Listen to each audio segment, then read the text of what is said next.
Let's bite बयानबाजी। राजस्थान के पूर्व मुख्यमंत्री अशोक गहलोत ने राजस्थान की पचपदरा रिफाइनरी के काम को तेज करने की जरूरत बताई है। उन्होंने कहा कि कांग्रेस सरकार के दौरान कोविड के बावजूद रिफाइनरी का काम तेजी से हुआ और 80% से ज्यादा काम पूरा किया गया, लेकिन बीजेपी सरकारों की लेट लतीफी के कारण 37,000 करोड़ रुपए की इस परियोजना की लागत लगभग 1 लाख करोड़ रुपए के पार जा चुकी है। गहलोत ने कहा कि 2013 में जब इस काम का शिलान्यास हुआ था, तब सरकार बदलने के बाद अगर काम को बंद नहीं किया गया होता तो इसकी लागत इतनी नहीं बढ़ती। अशोक गहलोत ने कहा कि भाजपा सरकार ने 2025-26 के बजट में घोषणा की थी कि पचपदरा बालोतरा रिफाइनरी अगस्त से उत्पादन शुरू कर देगी। मुख्यमंत्री भजनलाल और केंद्रीय मंत्री हरदीप पुरी ने रिफाइनरी का दौरा किया, लेकिन रिफाइनरी के उत्पादन को शुरू करने की तारीख का कोई जिक्र ही नहीं किया। गहलोत ने कहा कि यह आश्चर्यजनक चुप्पी जनमानस में संदेह पैदा कर रही है और राजस्थान की जनता पूछ रही है कि डबल इंजन की सरकार के बावजूद रिफाइनरी का काम धीमा क्यों चल रहा है। उत्तराखंड के कांग्रेस नेता हरक सिंह रावत ने उत्तराखंड में बीजेपी को खत्म करने की कसम खाई है। दूसरी ओर उनकी पुत्रवधू अनुकृति रावत ने बीजेपी का समर्थन किया। अनुकृति ने कहा कि वो पीएम मोदी के विचारों से सहमत होकर भाजपा में शामिल हुई। मैंने पहले भी इस बात को कहा है और मैं दोबारा इस बात को कह रही हूँ कि जहां तक मेरे पॉलिटिकल विचार की बात है, मैंने पहले भी कहा कि मैंने हमारे देश के यशस्वी प्रधानमंत्री नरेंद्र मोदी जी से प्रभावित होकर मुझे लगता है कि आज और हमारे प्रदेश के मुख्यमंत्री पुष्कर सिंह धामी जी के नेतृत्व में मुझे पूर्ण विश्वास है कि हमारा देश और प्रदेश आगे बढ़ रहा है। जहां तक पॉलिटिकल ओपिनियंस की बात है, ये तो मैं सोचती हूँ कि जरूरी नहीं है कि हर एक घर में सारे जो सदस्य हैं सबका एक जैसा विचार हो या एक जैसा ओपिनियन हो। जहां तक आप डॉक्टर हरक सिंह रावत जी की बात कर रहे हैं, वो कांग्रेस के बहुत सीनियर नेता हैं, प्रदेश के बहुत सीनियर नेता हैं और ये उनका एक निजी विचार है, ये उनका एक व्यक्तिगत थॉट है। जैसे आई थिंक कि ये हमारे लोकतंत्र की खूबसूरती है, हर व्यक्ति को अपनी अभिव्यक्ति की आजादी है, अपना पॉलिटिकल ओपिनियन चूज करने की इंडिपेंडेंस है। तो उसी प्रकार से मैं, जहां तक आप मेरी बात करते हैं, मुझे लगता है कि मैं भारतीय जनता पार्टी की कार्यकर्ता हूं और भारतीय जनता पार्टी जब भी मुझे जिस प्रकार के कार्य में लगाती है, मैं बड़ी निष्ठा के साथ उस काम को करती हूँ और आगे भी पार्टी जो जिम्मेदारी देगी उसको मैं पूरी निष्ठा के साथ पूरा करूंगी। पार्टी के पॉलिटिकल एक्टिविस्ट योगेंद्र यादव ने एसआईआर पर चुनाव आयोग के बयान पर तंज कसते हुए कहा है कि एसआईआर वोट जोड़ने का नहीं, वोट काटने का तंत्र है। उन्होंने कहा कि यह ऐसा इलाज है जो बीमारी से भी ज्यादा खतरनाक है। आपको अगर कोई कहे कि भाई तुम ही कह रहे थे तुम्हारा गला खराब है, तो अब गला काट दिया तो चिल्ला क्यों रहे हो, क्या जवाब दोगे आप? यही जवाब देना चाहता हूं मैं ज्ञानेश कुमार जी को, हमारे माननीय मुख्य निर्वाचन आयुक्त जी को, जो इसी तर्क का इस्तेमाल करते हैं और कई ट्रोल भी बीजेपी के करते हैं कि भाई राहुल गांधी कह रहे थे कि वोटर लिस्ट में गड़बड़ है, तो फिर आप एसआईआर का समर्थन क्यों नहीं करते? क्योंकि एसआईआर वोटर लिस्ट में सुधार नहीं है, क्योंकि ये दवा नहीं है, जहर है। वोटर लिस्ट का सुधार यदि करना है तो क्या करना होगा? घर घर जाकर वोटर लिस्ट लेके जाइए, उसमें संशोधन कीजिए, फिजिकल वेरिफिकेशन कीजिए और बाद में सैंपल चेक करवाइए। एसआईआर क्या करता है? घर घर जाकर वोटर लिस्ट में सुधार करने की बजाय पुरानी वोटर लिस्ट को कूड़े में डालिए, हर एक को कहिए कि फॉर्म जमा करवाओ, फॉर्म जमा नहीं करवाए तो तुम्हारा नाम कट जाएगा, जो आज तक कभी हिंदुस्तान में नहीं हुआ है। और कहता है कि हर एक को दस्तावेज देने होंगे, वो दस्तावेज देने होंगे जो मुझे पता है तुम्हारे पास नहीं है।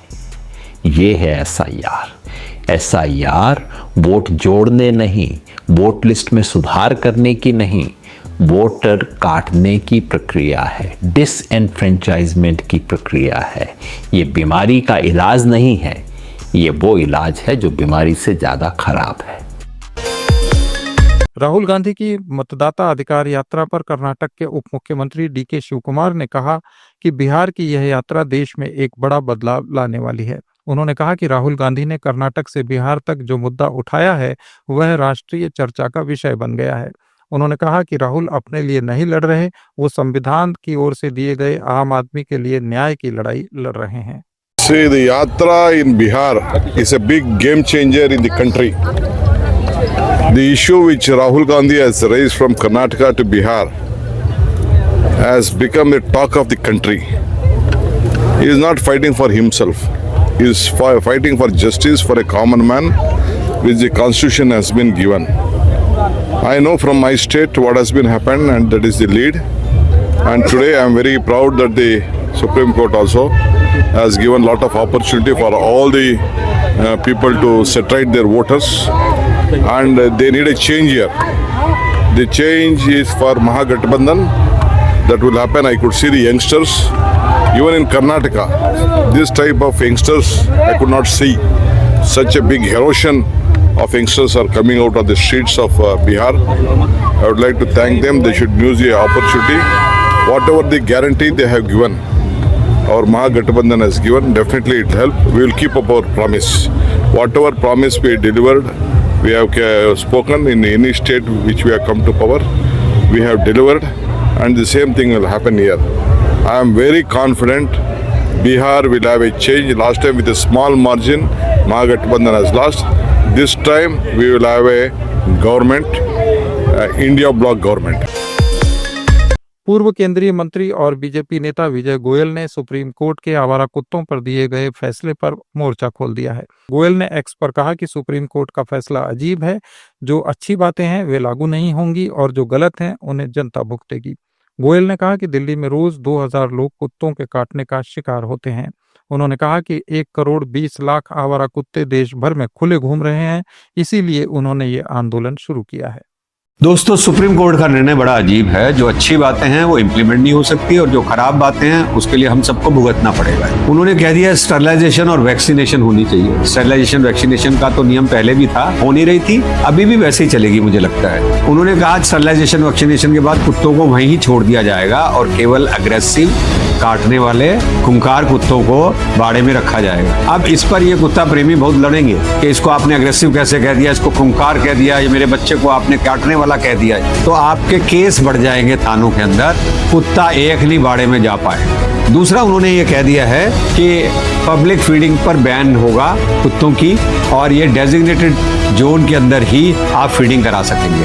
अब जब एमसीडी ये कहेगी कि भाई डेजिग्नेटेड जोन ये है, तब यही कुत्ता फीडर आ जाएंगे और कहेंगे ये नहीं होना चाहिए, हमारे बेबी को 2 किलोमीटर चलना पड़ेगा। तो इसलिए बिल्कुल सोसाइटी और अपार्टमेंट के अंदर ही बनाओ या उसके बिल्कुल पास ही बनाओ। समस्या वहीं के वहीं रह जाएगी। जो सबसे बड़ी समस्या है उसका हल होगा नहीं। क्यों? स्टरलाइजेशन वैक्सीनेशन से ये तो है नहीं कि उसके बाद कुत्ता काट नहीं सकेगा। 10 लाख कुत्ते दिल्ली में सुप्रीम कोर्ट ने यूं के यूं छोड़ दिए और 12 करोड़ देश के अंदर छोड़ दिए जो काटते रहेंगे।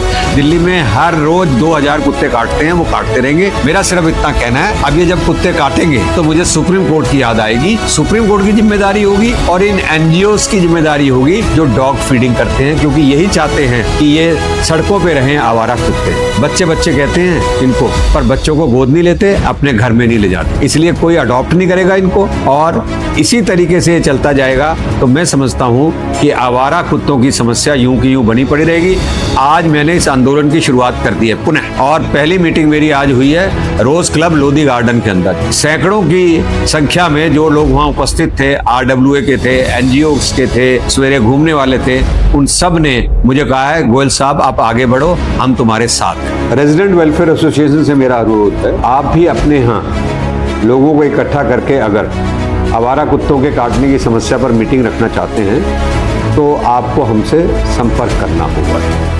आप लोग नहीं खड़े हुए तो इसी तरीके से आपके हमारे बच्चों को ये आवारा कुत्ते काटते रहेंगे और लोग तमाशा देखते रहेंगे। मध्य प्रदेश के पूर्व मुख्यमंत्री कमलनाथ ने कहा कि मध्य प्रदेश में 2020 में उनके नेतृत्व वाली कांग्रेस सरकार के गिरने को लेकर हाल ही में कुछ बयानबाजी की गई है, लेकिन पुरानी बातें उखाड़ने से कोई फायदा नहीं।